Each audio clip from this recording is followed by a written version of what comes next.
Horizon directs and stars in film musical Yentl on BBC Two in half an hour. First, though, a winning life philosophy from another legend.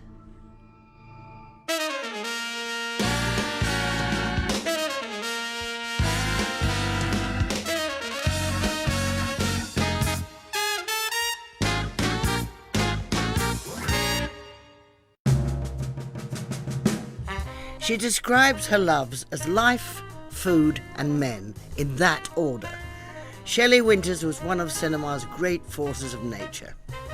She was born Shirley Schrift, but changed her name, took up acting, and found herself playing the blonde bombshell in a string of B movies.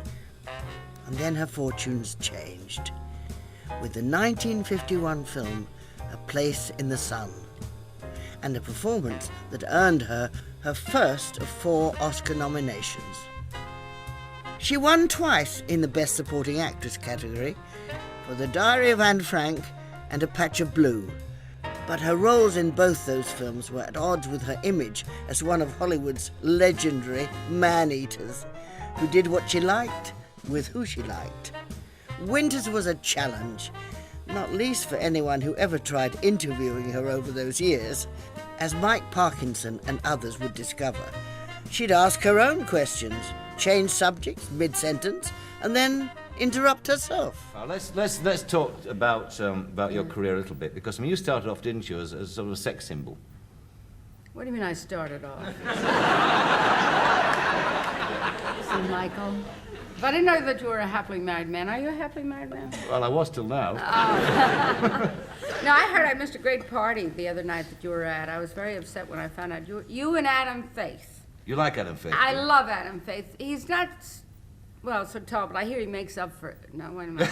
But he had a series when I was here years ago in which he was a barker for a sort of He was called Budgie. Oh, is that what That's it what was? it's called, I yeah. loved it. I saw it all the time. He's a very good actor. Is that series that they do in Liverpool still on? I love it. The Liverbirds.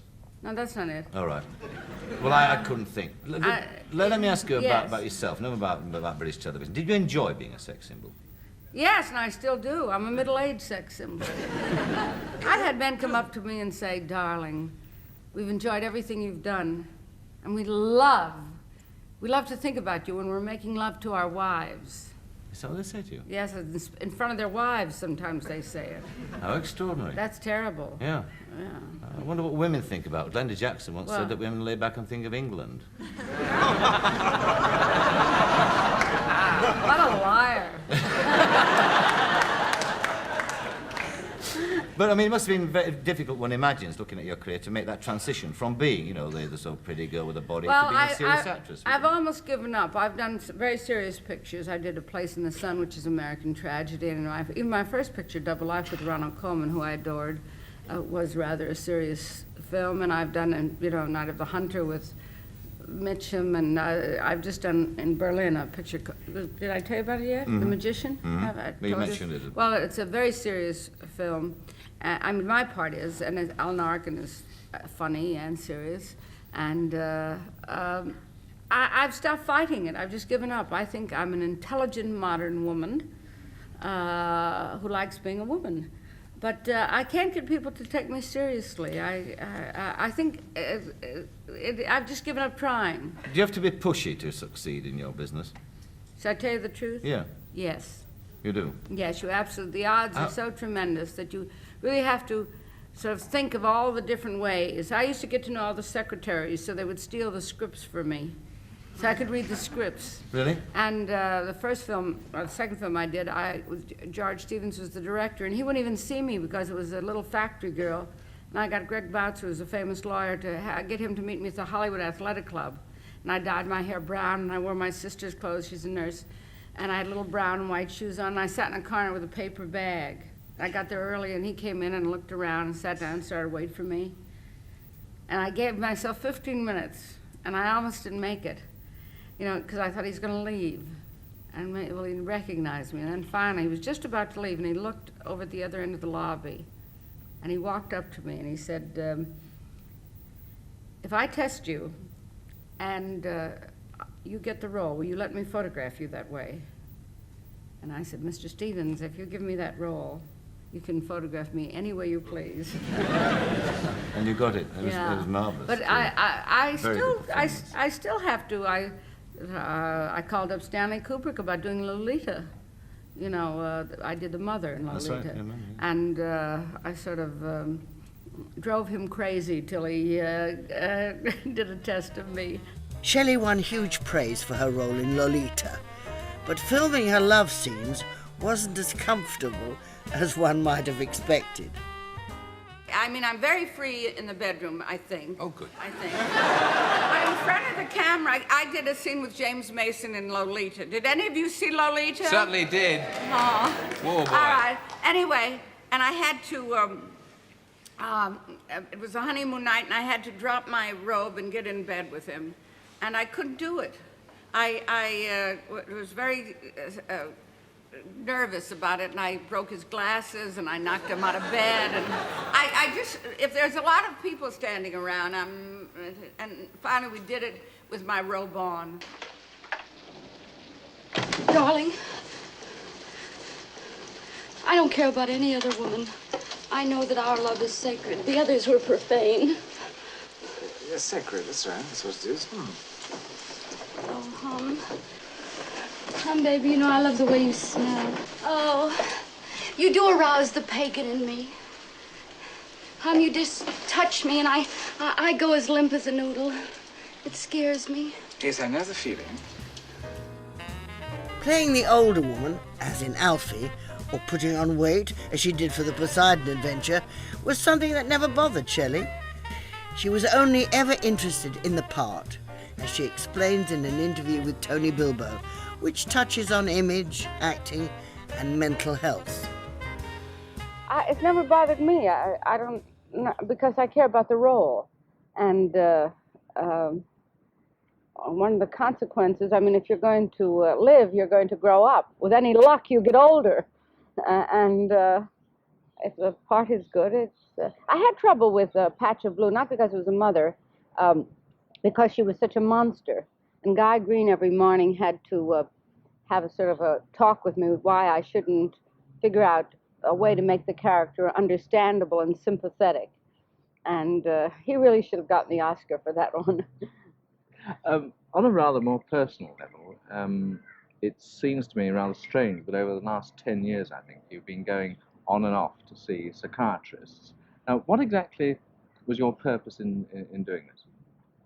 A psychiatrist, not psychiatrist. All right, you want me to answer this seriously yes, or facetiously? I know people in England have an idea that all Americans go to psychiatrists, and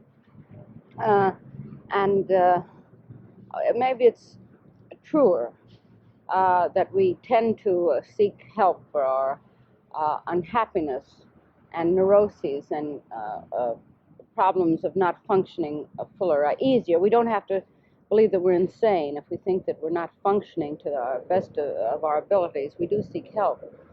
And for myself, I think the biggest problem was that I could not reconcile with what I had been taught and what I imagined and what I still like to think that the ultimate fulfillment for a woman is a home and a mother and children, and the terrible need I had of being a creative actress.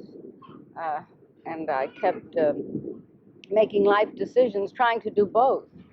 And they don't go together. Very, very few husbands are willing to let their wives roam off someplace every few months. But to be specific, I think that psychoanalysis proved that you tended to marry people you couldn't get on with. Do you think, No, that I couldn't live with. Do you think it's That's true? Different. Yes. I married someone who was going away to the war the first time when I was very young, and then I married a man who lived in Italy, and then when I married Tony Franciosa, immediately signed a lot of contracts in Hollywood. I signed a contract in New York. Not that I couldn't get on with it, I couldn't live with, because that was a way of resolving this problem of being able to act and being able to be married. They don't go together very easily. But all this self-examination, I mean, okay, so now you know why you do it, but does it stop you doing it? Well, I haven't gotten married for about 10 years. I Yes, I quite seriously think I would have ended like some of my fellow actresses if I hadn't been fortunate enough to have a very good psychiatrist who was also a very sensible woman. Do you think that actors, as a race, are particularly insecure as a group? Yes, I think the kind of people who are attacked, what a Freudian slip that was. I think people who are attracted to the theater are people who somehow need creative. Many things are true of everything, but a big factor in it is the need for love and Mass love. yes. I love the theater more than I do films or television because there they are out there, all those people loving me and applauding when I'm good. But is this When why? I'm bad, I really wish they would. I wish I was somewhere else. Is this why you think some actors dislike and in fact refuse to play unsympathetic parts? Yes, in fact, they often don't. Marlon Brando is a great example. I think your cinema magazine called the part in the Young Lions. They called him the Golden Nazi. Marlon is certainly anti-Nazi, but when he was playing scene by scene by scene, even though he was playing a Nazi, he refused to play it so that he would be hated. Maximilian Schell was willing to plunge himself into that. And when he played a Southern sheriff in The Chase, then they are horrified when the whole thing is put together. I didn't mean them to like that character. It's a rather flip point, but you did say that you thought English actors were vastly overrated. Now, obviously, you didn't mean Olivier at one end of the scale or the debutante going to RADA as a kind of finishing school at the other. But what did you mean? As a matter of fact, I do mean both. Sometimes Olivier is brilliant, but sometimes you watch his brilliance, and he prefers to be brilliant rather than let the man show through the brilliance. Not lately, not in the last couple of years. Now he seems more willing to plunge into what you will call it method acting, into his own personal hang-ups and agonies, and not just sort of dazzle you with his characterization and his mental gymnastics. And you have some debutantes or young girls at RADA who are quite marvelous. I think I used to dislike RADA intensely. I don't know the school, but I would see some of the kids in America from RADA, and I thought they were mannered and their speech was exact. There used to be a willingness to go, to even be bad, to stink, as it were, to do the wrong thing, to expose themselves emotionally, and that I think used to be more American. The English were a little careful of their emotions. Shelley Winters. Shelley always spoke her mind, and in 2 famous autobiographies, she didn't hold back. The first detailed her affairs with a long list of leading men, including Marlon Brando, Errol Flynn, and Burt Lancaster. Here she is in 1981, sat alongside Richard Stilgoe, discussing the book with Michael Parkinson. Now, it's been reviewed here in one paper I've seen, and the headline was "Naughty Shelley Shatters My Boyhood Dreams." And Was that an Englishman who wrote that? An Englishman who wrote that, yeah. Well, I don't know what kind of boyhood dreams you have here. Well, what he was saying actually was that he fell in love with you in films like A Place in the Sun and all that sort of thing, and then here comes a book where you confess to all these affairs, and it kind of shattered all his illusions. He thought I was a virgin? Well, possibly. I don't confess. Well, maybe I do, but I think I had, in that book, 2 husbands. I had another one, but it wasn't in that book. And about 3 or 4 love affairs. Is that a lot? I mean, do English girls get married at 16 and stay married till they're 75? No, book reviewers do. Oh, I see. I see. What was the purpose? You know about the sexual revolution. I was just a little premature of it. You certainly Yes, were, yeah. yes. What was your purpose in writing the book? In the first To make place? money. That's the frankest answer I've had so far. No, of course that was one of the reasons. But, you know, there's a lot of nonsense written about the life of film stars, and it's true in England as it is in France and Italy and America. Number one, it's gotten, since television, and we're in everybody's living room, the mystery is gone, but the era that I wrote about, it was glamorous and sexy and romantic. I feel like the romance has gone out of sex. It's a very interesting... And don't you think I didn't write just about sort of love affairs and hopping in the hay. I wrote about glamorous love affairs. You wrote about Hollywood in the 40s and the 50s when it was at the sort of peak, I suppose, of Yes. churning out the dream factory was working, 24 hours a day, 7 days a week. And that's interesting too. The other interesting thing about the book is that you go through it without any sort of form of self-pity or self-analysis or whatever. I mean, you obviously had a good time and you enjoyed it. And I still am. Yeah. But tell me No, about... only there's such a sad thing about getting a little older. Not much. Do you mind about that? Yes. Last night I got from the it took us 20 minutes to get from New York to London airport, and then 2 hours to get our luggage. And then I went to this beautiful hotel, Claridge's. I'd never been there. I've been in every other one, the Hilton and Dorchester, where I said there was Elizabeth Taylor and some other people, or various husbands when she was doing the first Cleopatra. And I don't want to go. And the Savoy and Park Lane. But Claridge's is gorgeous. I mean, they have the original plumbing, and the original. I had I hurt myself, hurt my knee, and I had Bengay. Do you know what Bengay is here? No. What is it? It's mentholatum. You know, when you hurt something, you have what they football call players. on racehorses joints when they're not running very well. Well, you know what Vic is, too. I know what Vic I is, had that's Vic right. on my chest because I've got some bronchitis or something. And I'm running around, I took a shower, and then I did something wrong, and I had all this water in the bathroom, this huge bathroom, and I had the electrician and the plumber was running around. And suddenly I sat down on the middle floor and started to cry. Because last time, it just seemed like yesterday when I was staying at the Savoy, instead of Bengay and Vic, I had My Sin and Taboo on, and Sean Connery and Albert Finney were running around my hotel. Oh, you're so small. I mean, it was sad, it's sad. Going back to those Where's days. the monitor? I'm looking to see how old I look. Don't Going you back- know, you 3 years ago. I did your show 3 years ago. You didn't, have you bleached your hair gray or something? No, I haven't. It's a normal passage of time. It's going all, It going all becomes you. grey You're there. very it looks it Very- really go on, is say what very you're gonna say. attractive. I was going to say it's sexy. It's sexy. right. Yes. No. I thought it was the word you didn't use here. Oh, we do Okay. indeed. Oh, it's just book reviews, so don't use that word. Listen, well, let's go back to the days in the 40s and the 50s, which interested me. The old studio Don't make it system. sound like I'm 82. The late 40s. The late 40s.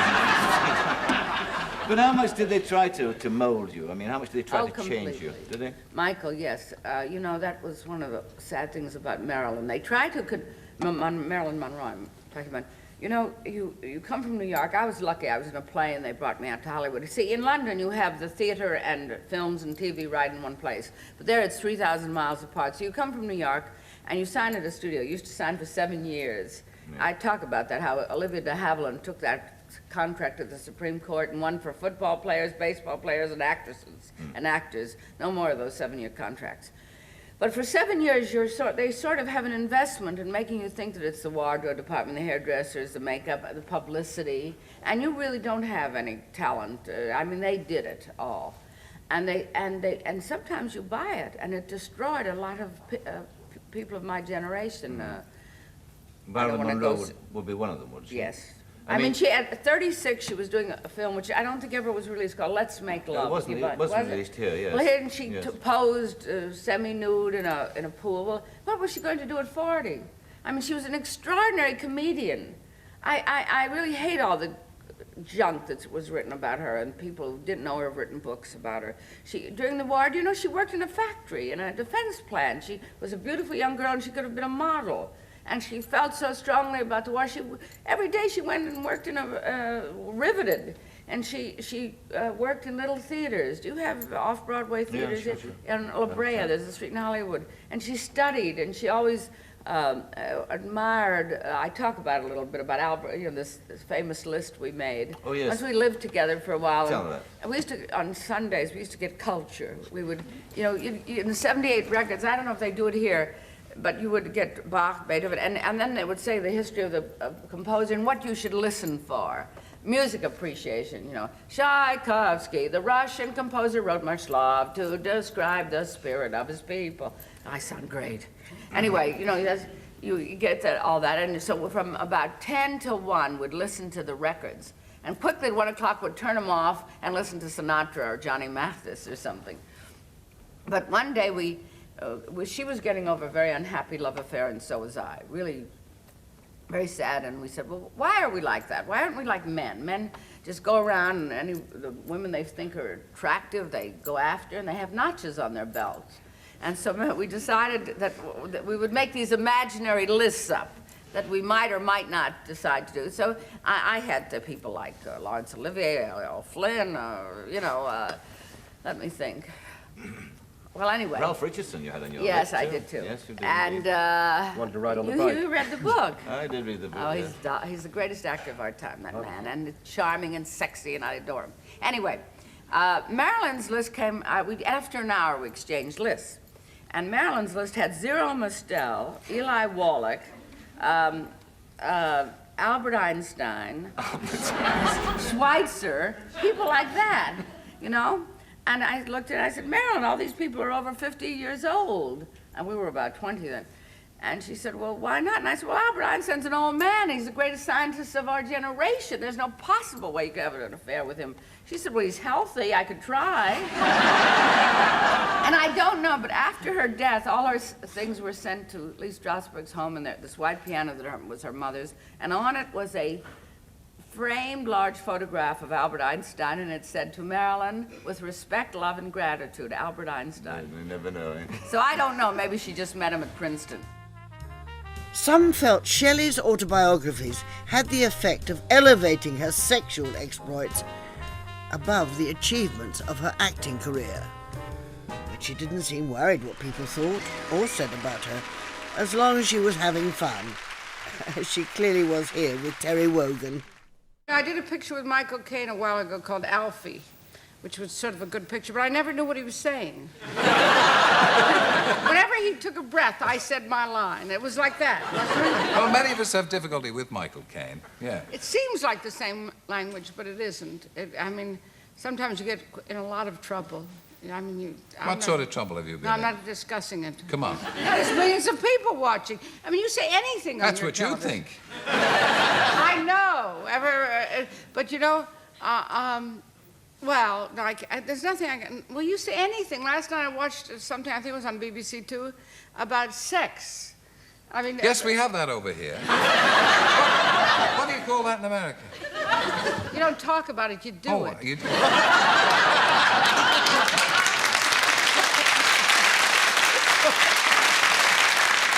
I never saw a show, Sex Education for Adults. That's what it was.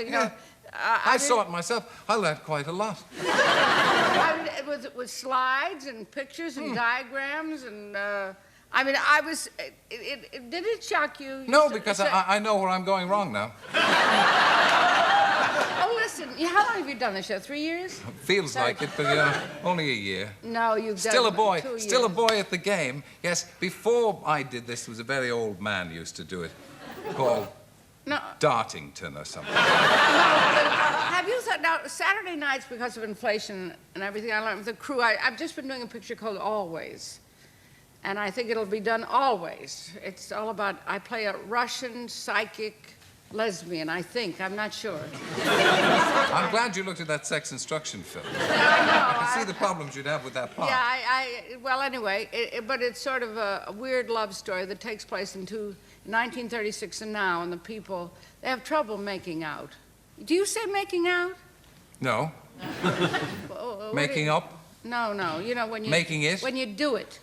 Doing it. Yeah, You say making out? No, we say doing it. Well, did you, in the still of the night, if you can't sleep, do you ever wonder, because people don't go out so much on Saturday nights as they used to. It used to be a They big... do now. No, they usedn't to, but they do now since we started. This interview. Okay. A lot of people. Now, have you ever wondered sort of if people are at home Saturday nights and they're watching you and it's warm and they're stretched out either in the bedroom or the living room, wherever the telly Steady. is? Yeah. Have you ever thought about how many babies you're responsible for? No, I'm responsible for no babies whatsoever. Well, you are, though. No, I'm not. Yes, you No, are. people nod off to me.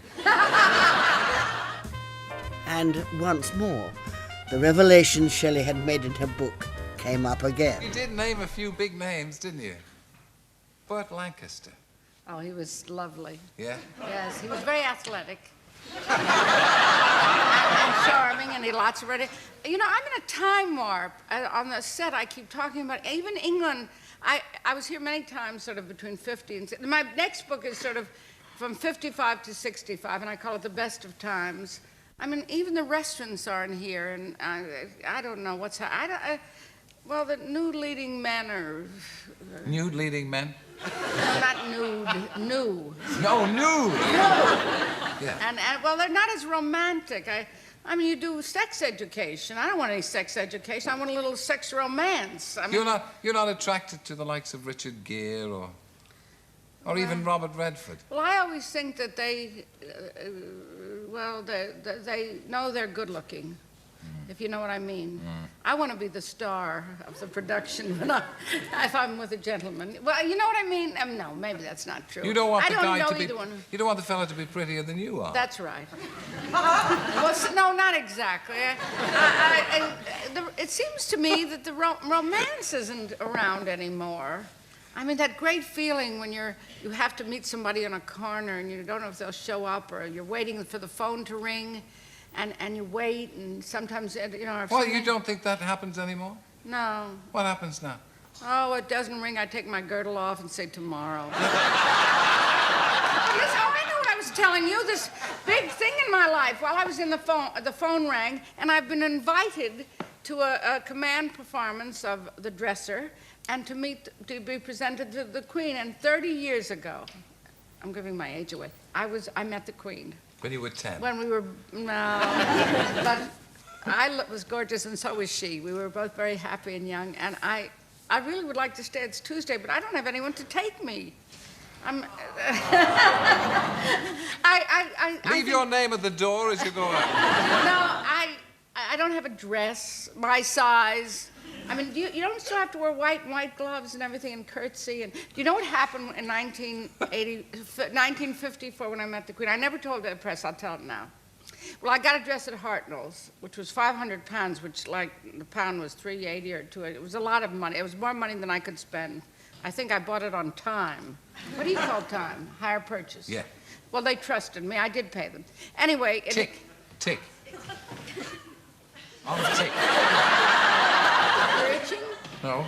On tick. That's another Okay, word to remember. When you go into Norm on Monday, say, Norm, hit me with another frock. I want it on tick. All right. Anyway, it was a lot of money, and it was sort of satin off the shoulder with a big skirt and a sequins and satin applique. I only wore it one other time when I met President Kennedy. Anyway, I met the Queen. They taught me how to curtsy, and I did, and I was absolutely, you know, and at the time I didn't tell the press. Everybody came up to me and said, "What'd she say to you?" Because she was trying to talk to me, and I was sort of like the village idiot, you know. Anyway, I curtsied, and then my heel got stuck in my hem. If any of you have known that to happen. So there I was, like this, curtsying, and she said, "Do you enjoy working in England?"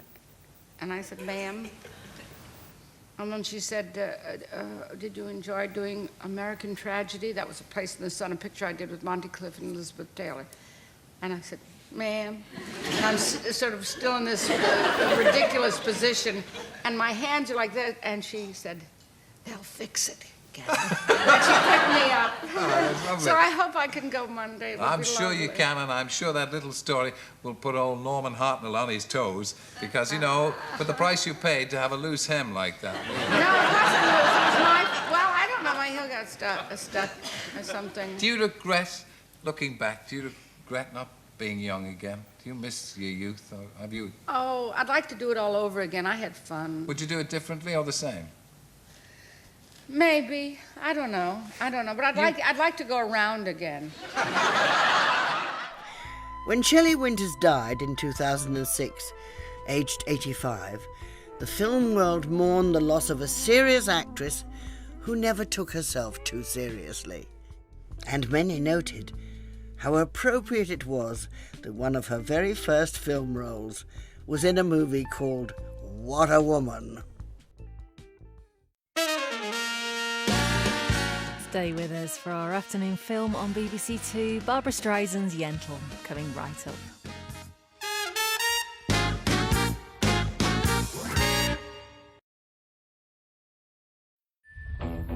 As every day goes on and more you experience Alaska, I want it more and more.